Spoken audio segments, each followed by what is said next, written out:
How to use the list view in Airtable Interfaces. In this video, I'll show you how to use the list view in Airtable Interfaces. So to get started, go ahead and open Airtable into your device, sign into your account, and head over into the workspace where you want to use the list view on the interface. So list view lets you display records in a nested expandable format, ideal for showing relationships between tables. So from here, click on the top left corner of your screen presented by this icon.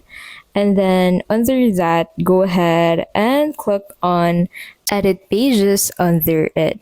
Now in here, go ahead and click on that plus icon at the right side of the section where you want to add the list, and then click on list under the layout, and then click on next, and then select the table that should be shown on the list, and then click on that finish button to preview the list into this section. And then once you're satisfied, you can go ahead and click on publish at the top right of your screen to publish these changes to your interface on your Airtable. And that is how you can basically use list view in Airtable interfaces. If this video was helpful, please don't forget to give this video a like and subscribe for more videos like this.